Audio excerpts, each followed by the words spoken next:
Martin Murray versus Gennady Golovkin. When I look at this fight, I have to ask myself a few questions. Question number one is Murray a better boxer than Golovkin? No.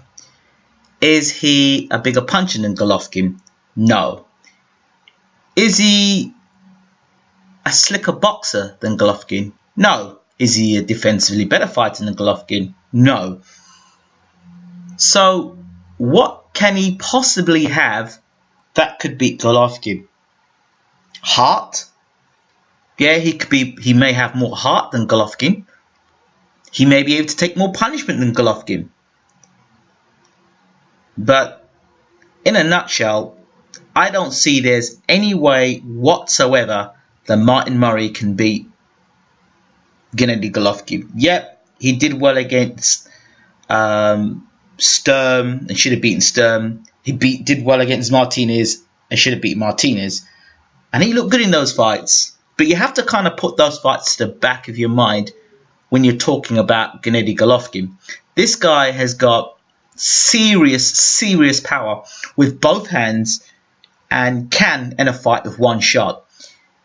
And when you're in a build-up to a fight, you're preparing for a fight, you can go through plan A, plan B, what you're going to do if he does this, what you're going to do when he does that.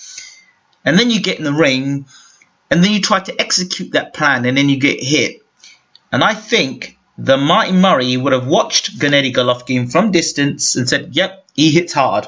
Yep, he's a good boxer, and yep, you've got to push him back, and you've got to do this and that, and all the things. And him and Oliver Harrison is really working hard to do things with Martin Murray that he probably has never done in his career beforehand, and he's going to need to be doing something he's never done in his career beforehand against a man, like I said, who does judge distance and timing very well and hits with extreme power. And when you hit with that kind of power, it disrupts anyone's sort of game plan coming in.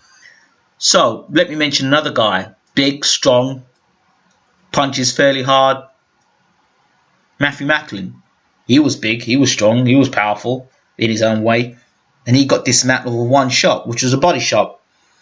And, yep, I know Martin Murray is big and strong and powerful in the sense that, he's not a one-punch knockout artist. He probably grind you down. That's not going to happen in this fight.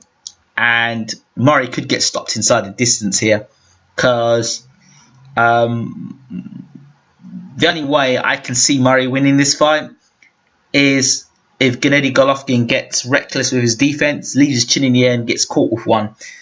But I really don't see that happening. I just think as soon as Murray gets hit hard by Golovkin, it's going to be a backward. He's going to be moving in backward motion. And from that, once he starts moving in a backward motion, then Golovkin's going to have him on the hunt, and then he's going to take him out. And like I said, it could be inside the distance. I had a conversation with somebody, and it was regarding Golovkin and about Abel Sanchez, who's a very good trainer. And the person said to me, I think it could have been James Ali Bashir, I'm not sure, but the person said to me, well, if you look at the way Terry Norris's career was, he was kept at one weight division for the majority of his career. And I believe that it's probably beneficial for Golovkin and his team to stay in the middleweight division for as long as possible. And I believe under Abel Sanchez, that's going to happen. I don't think we'll be seeing the Andre Ward fight. I guess if you want to see Golovkin really seriously be tested, then you've got to get a guy in there who's got as good boxing skill as him and better. That's what you've got to start with, and we don't start with that with Martin Murray. We didn't start with that with Daniel Gill, and I'm sorry, none of the opponents that Golovkin has fought do we start with and he's better skilled than Golovkin. We don't start with that. We start with the fact with Golovkin's punch power wipes everything else out. So you need a guy who's vastly more skilled than Golovkin, who's able to parry punches, who's able to move, keep Golovkin constantly turning and moving. A guy like Andre Ward we're talking about there, who physically, could make the light heavyweight division quite easily. and has a physical strength and can do well at super middleweight as well. Good defense, good offense, you know, how to judge space, distance and timing, those sort of things. And I don't believe any of the guys that Golovkin's fought at this point in his career has that happened with. Even if he's been in ring with a guy who can punch, the guy who can punch has been more concerned about Golovkin's punch power and more concerned about him getting hit than him landing the punches. When you go in with that sort of mentality and you're looking more to survive, even though you are a puncher, it changes the whole game plan and how a fight looks. So instead of you being the hunter in a fight, you become the hunted. And this is what I believe is going to happen with Martin Murray.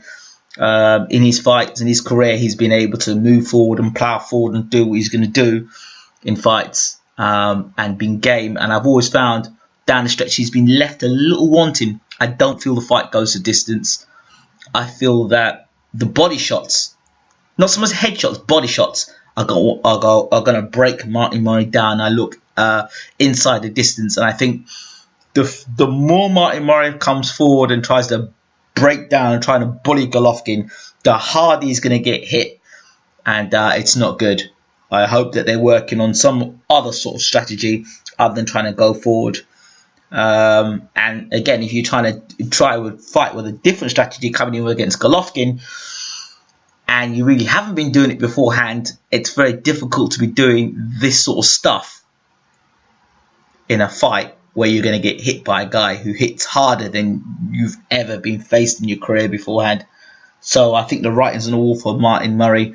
We all do wish him well and do want him to do well, but to me, I have to say it's like a lamb to slaughter.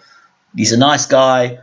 I would rather see Murray sort his differences out with Matthew Macklin. That fight I would like to have seen, and steer him down another route. Yes, he wants to fight the best fighters in the world, but really? Do you really want to fight Gennady Golovkin? Really? I don't know. I don't think that's a fight that I would have given Martin Murray to fight. I would have rather seen him go down the route to try and win a world championship rather than fight Gennady Golovkin, because I can assure you, after he's finished with Gennady Golovkin, his career won't be the same again. But those are my thoughts. Let me know what you boxing fans think. I'm out of here.